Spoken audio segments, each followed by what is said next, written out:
पुनीत का रुख करते हैं। पुनीत मेरे सहयोगी लगातार जुड़े हुए हैं। पुनीत, इंदौर में रहकर वो काम करता था, कैसे अर्चना और सारांश संपर्क में आए, इसकी कोई जानकारी मिल पाई है?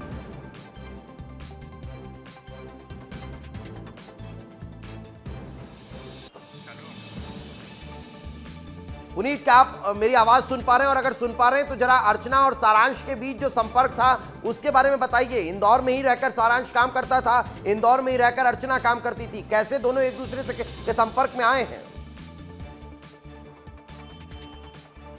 अब बिल्कुल देखिए दीपेश, इंदौर में सारांश काम करता था, जॉब कर रहा था, जबकि अर्चना पढ़ाई करती थी और बहुरकुआ थाना क्षेत्र में विद्या कॉलोनी में वो रहा करती थी। उसी इलाके में सारांश भी काम किया करता था और ऐसी जानकारी आई है सामने कि दोनों कभी आपस में एक दूसरे से मेल मुलाकात हुई थी कुछ कॉमन फ्रेंड्स के थ्रू, और उसके बाद ये दोस्ती लगातार बढ़ती चली गई थी और दोस्ती के नाते ही सारांश ने उसकी मदद की थी। इस तरह की जानकारी हमारे सूत्रों के हवाले से सामने आई है।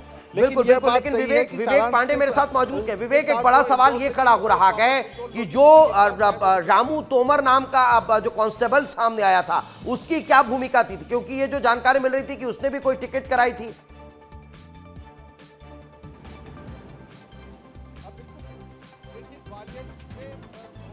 थाने पर वह पदस्थ था वहां से। विवेक, अगर आप तक मेरी आवाज पहुंच पा रही है तो जो रामू तोमर नाम के एक कांस्टेबल का जिक्र हुआ था, आखिर उसका क्या कनेक्शन नजर आ रहा है फिलहाल इस पूरे केस में?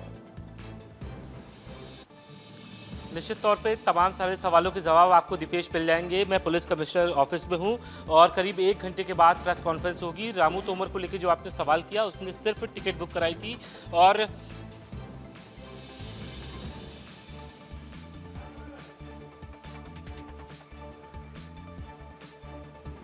देखिए, रामू तोमर की जो बात आप कर रहे हैं उसने सिर्फ टिकट कराई थी अर्चना की, लेकिन अर्चना उस ट्रेन में बैठी नहीं थी।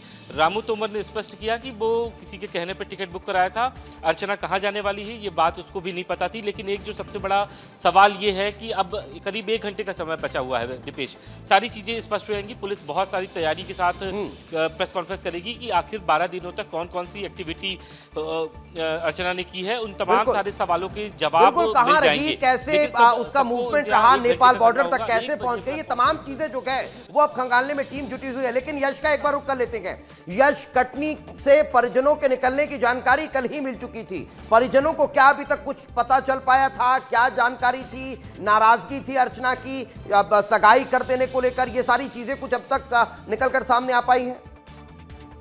दीपेश, बिल्कुल बात की जाए तो शुरू से ही जो परिजन है पहले मीडिया से दूरी बना के रखे हुए थे और अभी भी दूरी बनाकर रखे हुए हैं, क्योंकि कटनी में जो उनके परिवार के जो लोग यहाँ पर मौजूद हैं वह लगातार यही कह रहे हैं कि हमें कोई भी जानकारी नहीं है, पुलिस ने हमसे संपर्क नहीं किया, कोई नहीं गया है। इस तरह की बातें करना कहीं ना कहीं कुछ तो छुपाया जा रहा है, क्योंकि जिस तरह से पूरी घटनाक्रम धीरे धीरे करते परतक खुलती जा रही है कि वह कैसे पहुंची, कौन कौन लोग साथ में थे, क्या पीछे का घटनाक्रम था, तो कहीं ना कहीं परिवार के लोगों को ये तो था कि कुछ तो जानकारी थी, लेकिन वह छुपाना चाह रहे थे। और अभी भी लगातार हम उनके घर के बाहर हैं, कोई भी घर के बाहर नहीं निकला है, घर बंद है टोटल। यानी कुछ लोग जो है वो उनके परिवार के भोपाल गए हुए हैं और बाकी लोग जो है वह घर के अंदर नहीं। लेकिन क्या परिवार ने ये बात पुलिस जांच के दौरान छुपाई थी कि अर्चना सगाई से नाराज थी? जी बिल्कुल, अगर बात की जाए तो सगाई से रिलेटेड या परिवार वालों से परेशान। चलिए, मैं लौटूंगा, आपकी आवाज शायद हम तक नहीं पहुंच पा रही है, मैं वापस लौटूंगा। अनमोल का रुख करेंगे। अनमोल, लगातार बड़े अपडेट्स निकलकर सामने आ रखे हैं, फिलहाल कोई और ताजा जानकारी अर्चना को लेकर? किस तरह से पूछताछ चल रही है, कहां रही, कैसे कैसे वो यहां से फरार हुई, रवाना हुई, क्या वजह मुख्य तौर पर अभी तक निकलकर सामने आई है? क्योंकि पुलिस तो ये कह रही थी, हमने कल एसपी को सुना था जो कह रहे थे कि बड़ा खुलासा होने वाला है, जो आप सोच रखेंगे उससे परे है, क्या हो सकता है?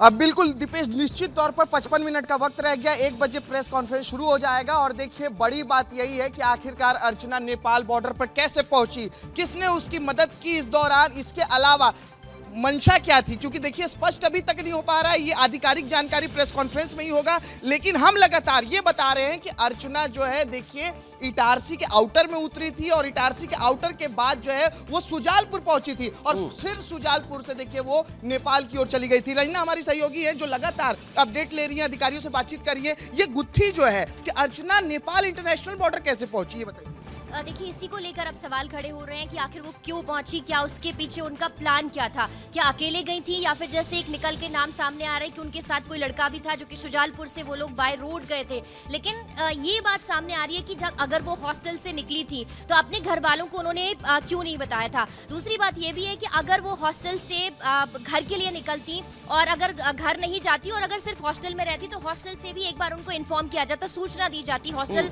हमेशा जो हॉस्टल संचालक होते हैं वो परिवार वालों को सूचना देते हैं, इसीलिए शायद ये पूरा जो प्लान है, जो साजिश है, वो अर्चना ने रची। लेकिन यहाँ पर अनमोल, अर्चना ही मास्टरमाइंड है रंजना, अब हम कह सकते हैं, जितना स्पष्ट तस्वीर होते हुए। देखिए, अब धीरे धीरे जैसे प्रेस कॉन्फ्रेंस होने वाली, उससे पहले थोड़ी जो धुंधली तस्वीरें हैं वो अब साफ होती जा रही हैं और ये पूरी तरह से कहा जा सकता है कि अर्चना ने ही प्लान तैयार किया था और वही अर्चना ने ही प्लान तैयार किया था और उसी प्लान के अनुसार एग्जीक्यूट किया गया और अर्चना फरार हो गई, गायब हो गई। लेकिन विवेक राणा, एक सवाल तो यहां पर यह भी खड़ा होता है कि जो पुलिस की तरफ से कहा जा रहा है कि कुछ चौंकाने वाला खुलासा होगा, वो क्या हो सकता है? क्या अर्चना किसी और दूसरे मामले में भी इस पूरे केस को डाइवर्ट करती हुई नजर आएगी? क्योंकि अभी तो ये समझ में आ रहा है कि वही मास्टरमाइंड है। बिल्कुल दीपेश, यदि कटनी के सहयोगी की बात करें तो जिस प्रकार से कटनी के सहयोगी ने बताया कि किस प्रकार से जो परिजन हैं वो मीडिया से बच रहे हैं, साथ ही राजधानी भोपाल से अनमोल और रंजना की यदि बात करें तो लगातार अधिकारियों के संपर्क में है और अधिकारी भी बता रहे हैं कि किस प्रकार से उनने खुद प्लान बनाया था। और हम अधीक्षक कार्यालय के बाहर हैं और जिस प्रकार से बीजेपी में जाते हैं और अपडेट लेते हैं और वहाँ से जानकारी भी हमको मिली कि जो पूरा प्लान है वो अर्चना ने बनाया था। और जिस प्रकार से अर्चना की यदि बात करें तो अर्चना इस मामले को पहले हल्के में ले रही थी, मगर जब ये पूरा मामला बढ़ा उसके बाद अर्चना सामने आई। हालांकि ऐसा कोई भी मामला अर्चना के ऊपर अभी नहीं है, केवल अर्चना ने खुद फोन किया, खुद फोन करके बिल्कुल अर्चना ने खुद परिजनों को फोन किया था। उसके बाद लगातार एक के बाद एक क्लू मिलते हुए नजर आए। लेकिन जिस सारांश नाम के उस शख्स को हिरासत में लिया गया है उसके परिजन बेहद निराश हैं। उसके परिजन ये बता रखे हैं कि कहीं कोई प्रसंग वाला मामला नहीं है, मेरे बेटे की कोई गलती नहीं है। ये सारांश की मां ने कहा है। उन्होंने कहा है अर्चना का नाम सारांश ने घर पर सपना बताया था। शुजालपुर के सारांश को हिरासत में लिया गया, जिसके बाद विस्तार न्यूज सारांश के घर पहुंचा और परिजनों से बातचीत की है। मां ने क्या कहा, चलिए आपको वो भी सुनवा देता हूं। कोई गलती नहीं है इसमें, वो ड्रोन का काम करता था। ड्रोन में एक्चुअली 17 तारीख को हम दोनों माँ बेटे साथ में ही आए इंदौर से। 3-1 महीने पहले सपना एडवोकेट ऐसा बताया था उसने कि वो लड़की में उससे कागज के काम करवाता हूँ। वो भी बताया कि मैं इस लड़की से मतलब प्रेम करता हूँ, मतलब शायद हमने उसको मना कर दिया सर कि हम ये इतने बड़े परिवार से नहीं कर पाएंगे। उसके बाद उसने बोल भी दिया कि हाँ मम्मी वैसे नहीं। अब उसके बीच में क्या हुआ सर हमें कुछ नहीं मालूम, इस बारे में हमें कुछ नहीं पता। क्या बोल के ले गई पुलिस ने? डिटेल निकली, हम इससे पूछताछ के लिए ले जा रहे हैं। पूछताछ के लिए जा रहे हैं, यही बोल के ले गए सर से। तो प्रेम प्रसंग की बात ये स्पष्ट को रखी गई। विवेक, ये कहा जा रहा है कि अब प्रेम करता था सारांश अर्चना से, लेकिन उसने अपने घर पर नाम जो है वो सपना बताया था। विवेक पांडे, जरा बताइए कि आखिर इसके पीछे की और क्या वजह है, किस तरह से अब ये पूरे मामले को डाइवर्ट किया जा रहा है?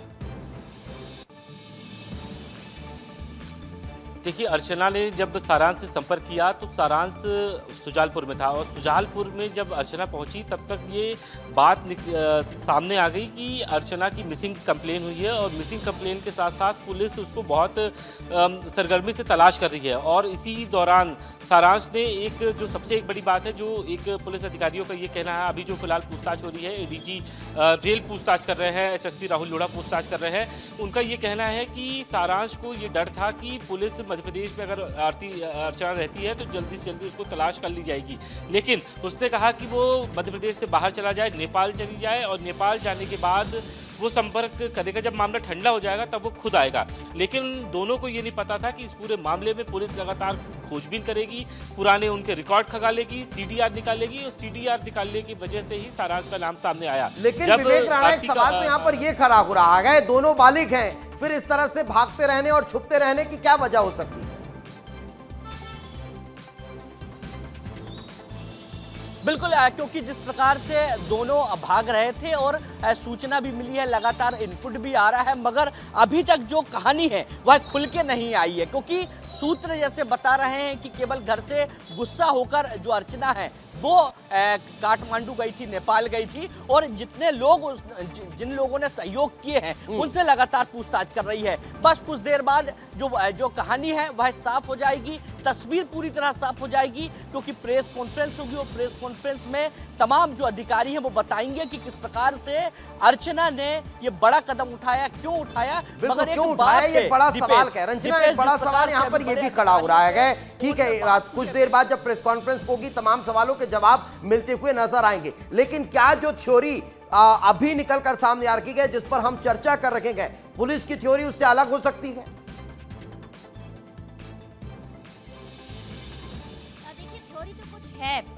दीपेश, इससे इनकार नहीं किया जा सकता है, क्योंकि देखिए पुलिस तभी इस पूरे मामले में साफ साफ कुछ कहने से इनकार कर रही थी, लेकिन अब जबकि अर्चना तिवारी राजधानी भोपाल आ चुकी हैं, पुलिस उनको लेकर आ चुकी है, लगातार उनसे पूछताछ की जा रही है, और ये भी कहा जा रहा है कि जब वो लखीमपुर खीरी यानी नेपाल बॉर्डर पहुंची तो कैसे पहुंची, इसके पीछे उनका प्लान क्या था, और क्या इतने दिनों तक अगर वो इटारसी आउटर से पहुंची और फिर वो शाजापुर पहुंची तो क्या सीसीटीवी कैमरे में उनके कोई फुटेज नहीं थे, जैसा पुलिस हमेशा कहती रही थी कि सीसीटीवी फुटेज में हमने देखा है लेकिन कुछ इनपुट नहीं मिला है। लेकिन देखिए पुलिस के पास पहले से कोई इनपुट तो था, और इसी वजह से पुलिस इस पूरे मामले में एक के बाद एक जो कड़ियां हैं उनको जोड़ रही थी और सुलझाने की कोशिश कर रही थी। लेकिन अब सबसे बड़ी बात यह है कि अभी इसमें ये 2 पॉइंट निकल कर आ रहे हैं। देखिए पुलिस के जो अधिकारी वो ये कह रहे हैं कि अर्चना अकेली आई है, अर्चना को अकेले राजधानी भोपाल लाया गया है और जहां पर उनसे पूछताछ की जा रही है। तो अब इसमें लेकिन रंजना, मुझे ये समझ से परे है कि नेपाल बॉर्डर पर अर्चना का मिलना और इतनी जल्दी भोपाल भी आ जाना, उससे पूछताछ भी होने लगना, ये थोड़ा सा समझ से परे है। क्या इसके पीछे भी कोई और वजह हो सकती है, कोई और जानकारी हो सकती है? जब हम चर्चा कर रहे थे, जब कल हम खबरें चला रहे थे, तब अर्चना पुलिस को मिल गई हो, उसके बाद ही रवाना हो गए हो, खबर देर रात को आई।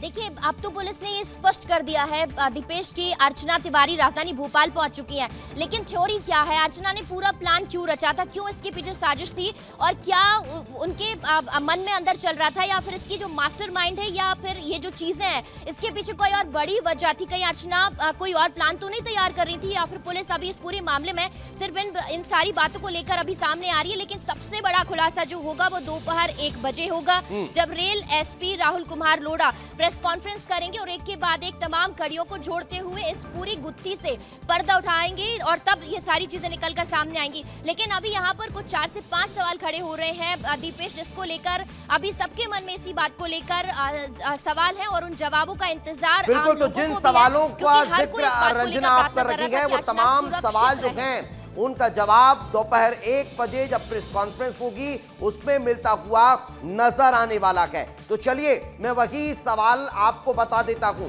जो विस्तार न्यूज खड़े कर रहा है। विस्तार न्यूज जो सवाल जानना चाहता है, जो पूछ रहा है, वो सवाल कौन कौन से हैं जरा आपको बता देते हैं। सवाल नंबर 1 जो सबसे बड़ा नजर आ रहा है कि नेपाल बॉर्डर तक अर्चना कैसे पहुंची, कैसे अर्चना इंदौर से निकलने के बाद नेपाल बॉर्डर पहुंच गई।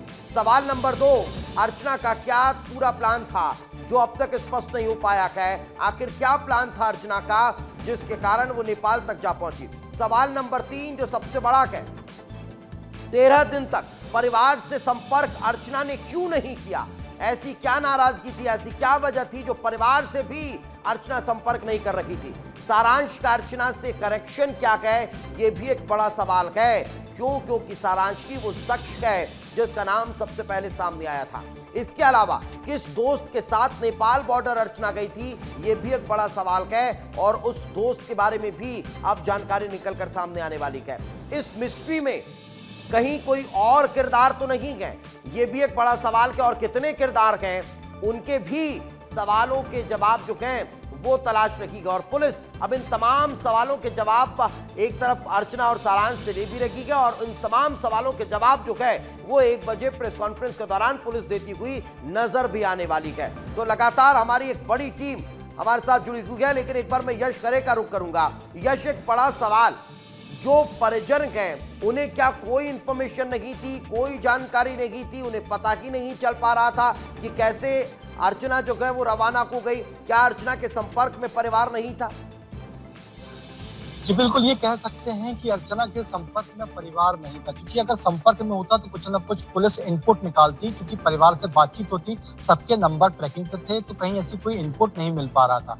लेकिन हाँ, ये कह सकते हैं कि इसके पीछे की वजह जो है, जो सामने निकल कर आ रही है, उससे परिवार पहले से वाकिफ हो, क्योंकि बिना जानकारी के इतना बड़ा कदम उठाना तो मुश्किल है, और परिवार वालों को कुछ न कुछ ऐसी जानकारी थी जिसके कारण परिवार वाले भी जो है छुपा रहे थे और अभी भी जानकारी नहीं दे रहे हैं। तो कहीं ना कहीं परिवार को कुछ तो अंदेशा था। जी दिपेश।